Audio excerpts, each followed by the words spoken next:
A certain king had a beautiful garden, and in the garden stood a tree which bore apples. These apples were always counted, and about the time when they began to grow ripe, it was found that every night one of them was gone. The king became very angry at this and ordered the gardener to keep watch all night under the tree. The gardener set his eldest son to watch, but about 12 o'clock he fell asleep, and in the morning another one of the apples was missing. Then the second son was ordered to watch, and at midnight he too fell asleep, and in the morning another apple was gone. Then the third son offered to keep watch, but the gardener at first would not let him, for fear that some harm should come to him. However, at last he consented, and the young man laid himself under the tree to watch. As the clock struck 12, he heard a rustling noise in the air, and a bird came flying that was out of pure gold, and as it was snapping at one of the apples with its beak, the gardener's son jumped up and shot an arrow at it. But the arrow did the bird no harm. It only dropped a golden feather from its tail and then flew away. The golden feather was brought to the king in the morning, and all the council was called together. Everyone agreed that it was worth more than all the wealth of the kingdom, but the king said, "One feather is of no use to me. I must have the whole bird." Then the gardener's eldest son set out and thought to find the golden bird very easily. And when he had gone but a little way, he came to a wood, and by the side of the wood he saw a fox sitting. So he took his bow and made ready to shoot at it. Then the fox said, "Do not shoot me, for I will give you good counsel. I know what your business is, and I know you want to find the golden bird. You will reach a village in the evening, and when you get there you will see two inns opposite to each other, one of which is very pleasant and beautiful to look at. Go not in there, but rest for the night in the other, though it may appear to you to be very poor and mean." But the son thought to himself, "What can such a boast as this know about the matter?" So he shot his arrow at the fox, but he missed it, and it set up its tail above its back and ran into the wood. Then he went this way, and in the evening came to a village where the two inns were, and in one of these people were singing and dancing and feasting, but the other one looked very dirty and poor. "I should be very silly," said he, "if I went to that shabby house and left this charming place." So he went into the smart house and ate and drank at his ease, and forgot the bird and his country too. Time passed on, and as the eldest son did not come back, and no tidings were heard of him, the second son set out, and the same thing happened to him. He met the fox, who gave him the same good advice, but when he came to the two inns, his eldest brother was standing at the window where the merrymaking was, and called to him to come in, and he could not withstand the temptation, but went in and forgot the golden bird and his country in the same manner. Time passed on again, and the youngest son too wished to set out into the wide world to seek for the golden bird, but his father would not listen to it for a long while, for he was very fond of his son, and was afraid that some ill luck might happen to him also, and prevent his coming back. However, at last it was agreed he should go, for he would not rest at home. And as he came to the wood, he met the fox and heard the same good counsel. But he was thankful to the fox, and did not attempt his life as his brothers had done. So the fox said, "Sit upon my tail, and you will travel faster." So he sat down, and the fox began to run, and away they went over stock and stone so quick that their hair whistled in the wind. When they came to the village, the son followed the fox's counsel, and without looking about him went to the shabby inn and rested there all night at his ease. In the morning came the fox again, and met him as he was beginning his journey, and said, "Go straight forward till you come to a castle, before which lie a whole troop of soldiers fast asleep and snoring. Take no notice of them, but go into the castle, and pass on till you come to a room where the golden bird sits in a wooden cage. Close by it stands a beautiful golden cage, but do not try to take the bird out of the shabby cage and put it in the handsome one, otherwise you will repent it." Then the fox stretched out his tail again, and the young man sat himself down, and away they went over stock and stone till their hair whistled in the wind. Before the castle gate, all was as the fox had said.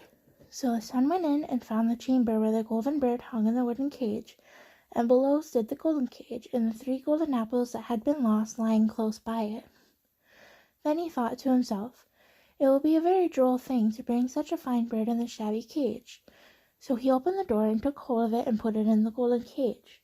But the bird set up such a loud scream that all the soldiers awoke, and they took him prisoner and carried him before the king. The next morning the court sat to judge him, and when all was heard, it was sentenced him to die, unless he should bring the king the golden horse, which could run as swiftly as the wind, and if he did this, he was to have the golden bird given him for his own. So he set out once more on his journey, sighing and in great despair, when on a sudden his good fox friend met him and said, "You see now what has happened on account of your not listening to my counsel. I will still, however, tell you where to find the golden horse, if you do as I bid you. You must go straight on till you come to the castle where the horse stands in his stall. By his side will lie the groom fast asleep and snoring. Take away the horse quietly, but be sure to put the old leathern saddle upon him and not the golden one that is close by it." Then the son sat down on the fox's tail, and away they went over stock and stone till their hair whistled in the wind. All went right, and the groom lay snoring with his hand upon the golden saddle. But when the son looked at the horse, he thought it a great pity to put the leathern saddle upon it. "I will give him the good one," said he. "I am sure he deserves it."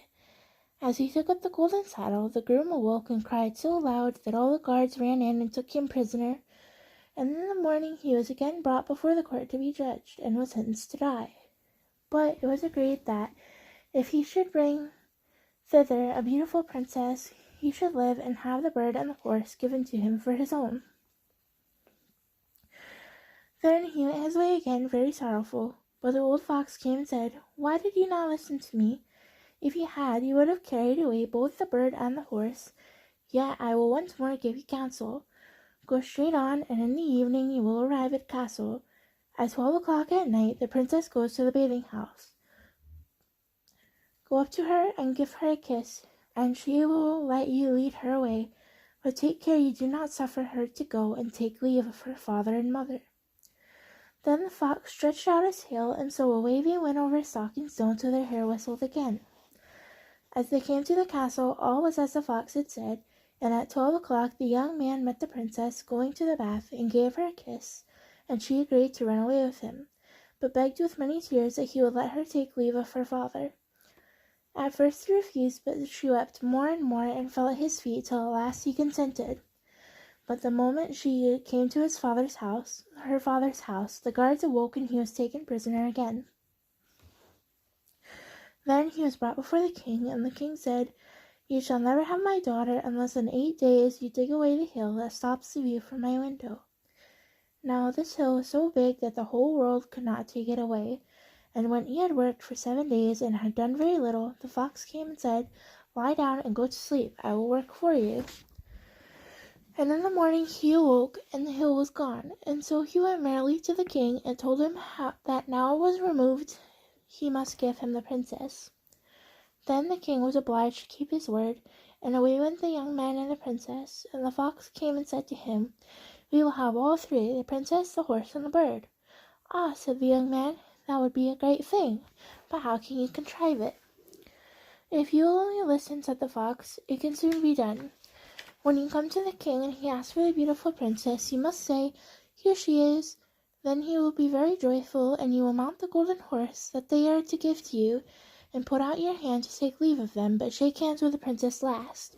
Then lift her quickly onto the horse behind you, clap your spurs to his side, and gallop away as fast as you can." All went right.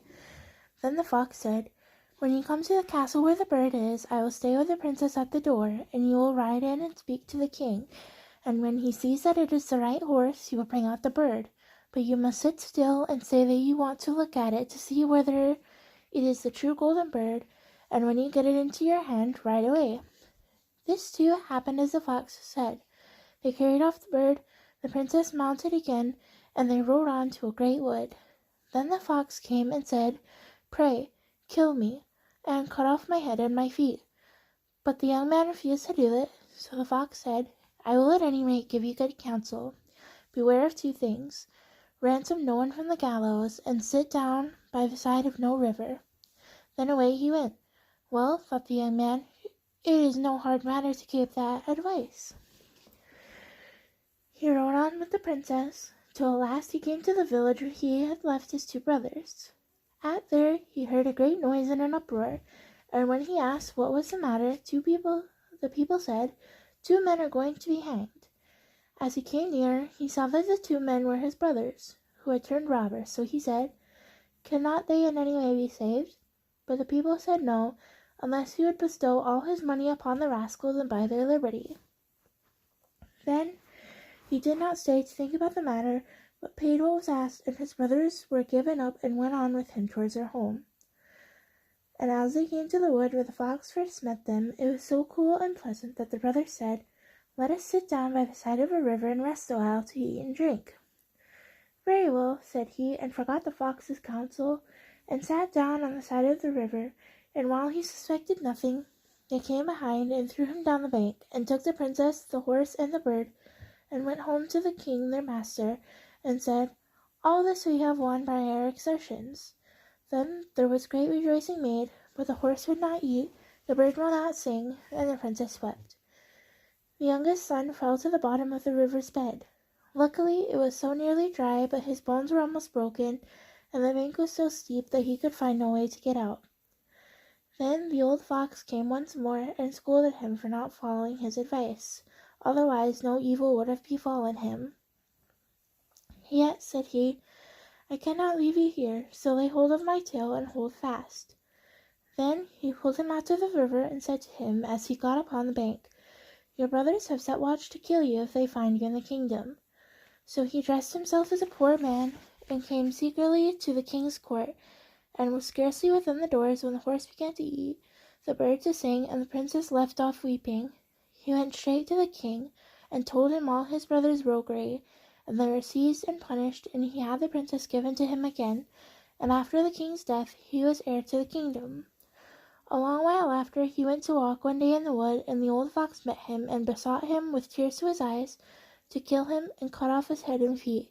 And at last he did so, and in a moment the fox was changed into a man, and turned out to be the brother of the princess, who had been lost a great many years. The end.